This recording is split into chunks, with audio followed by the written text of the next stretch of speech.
So really what a target does is it offers us a space or a place component to the model of the behavior for the animal to understand what is going on. The bridge stimulus tells the animal when they're doing something correctly, right?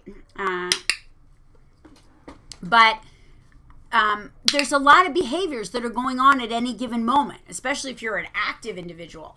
So the moment that this goes off, there may be, 15 different conscious, deliberate, operant things happening, You're shaking your head, you're raising your eyebrow, there's a certain amount of smile or open mouth, there might be something going on with your fingers, there's the recumbent position you're in. There's a lot of things that could be getting bridged.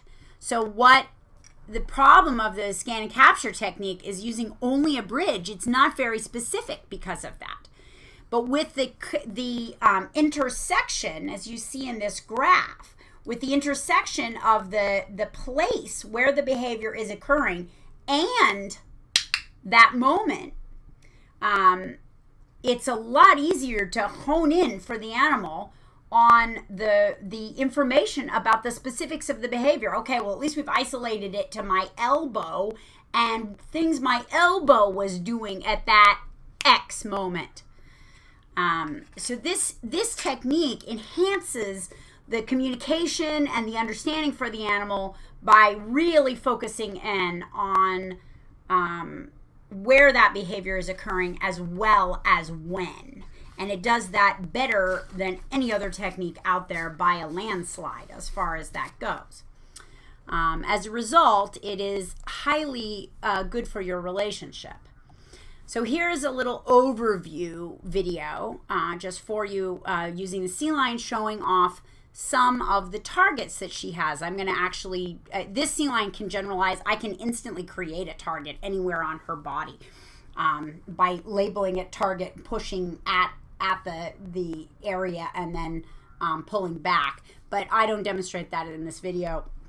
She's demonstrating labeled targets that she knows by name, which include her nose, her open mouth, which is 2 targets, her jaw, basically targets, the back of her head is targeted, and her chest, and each of her front flippers, whoops, I keep doing that, each of her front flippers and her tail is also, they all have target names that you'll see.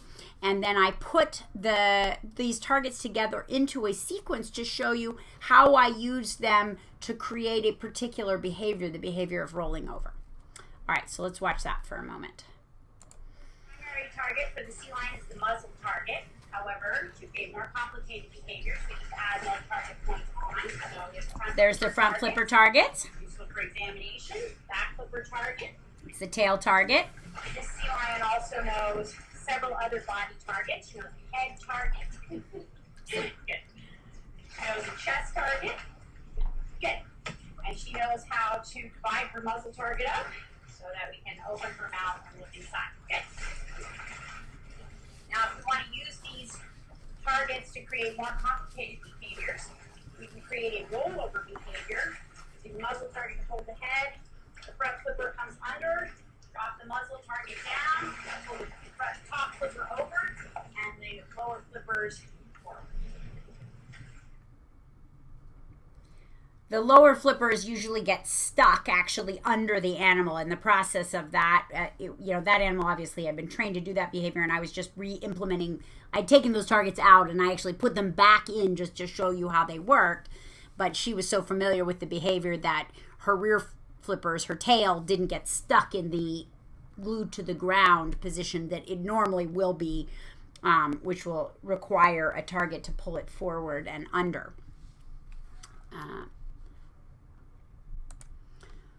So in order to use targeting, you first have to train the various target points on the animal's body, and that would be using some other technique. So if you condition the target, in fact, in one of the lectures previously, I think both in maybe in baiting and in scan and capture, I showed you how to condition the first muzzle target with the sea lions. We went through a little demonstration of that.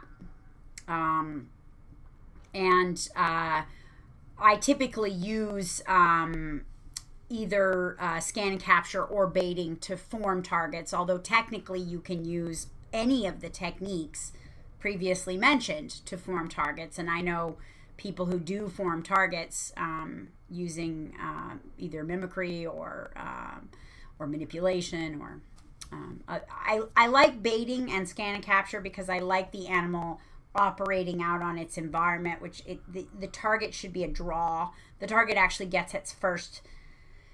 I think we came up with the idea of targeting from baiting. We were trying to maximize the benefits of baiting and minimize the downsides, and we'll discuss how that works. But essentially, you don't have something consumable any longer, and so the animal can be focusing on following the target instead of focusing on give me that, give that to me. It works naturally from baiting, or you can use scan and capture to create these targets. And you can generalize. So once the animal understands to target on this, it's pretty easy to teach them from here to target on this, because basically the concept is the same. Touch something for a continuous period of time. Touch something I indicate. So that nose target will travel quite easily between different objects. But the new body parts will usually be an all new thought process for the animal, so that if they know a nose target, that doesn't infer a foot target. Usually that has to be implemented. You can use the nose target to help you create the foot target, because if you lift the nose up, the foot may come up. In the same way it might with baiting. But it'll still be pretty much a new event until the animal has enough targeting concepts, they have enough target points on their body, that then you can start, like I was saying earlier, with an animal who will just generalize, and you can suddenly form a target anywhere on their body and implement it. That's quite an advanced practitioner of targets, but I actually now have that as a goal for my animals that work with targeting all the time, that I can implement sudden targets wherever I need them to be. And I've been in situations where, like, I needed to do x-rays, and I needed an animal who was going to target a very odd angle of their face, like this against the plate, because of the angle that they wanted to shine the x-rays on. And so the fact that I could quickly implement an unusual sideways cheek target into that situation, and that the animal could generalize that, was reduced the need to, or we eliminated the need to use anesthesia. So that was a wonderful thing. And having the animals who can generalize like this, you can go really a long way with this.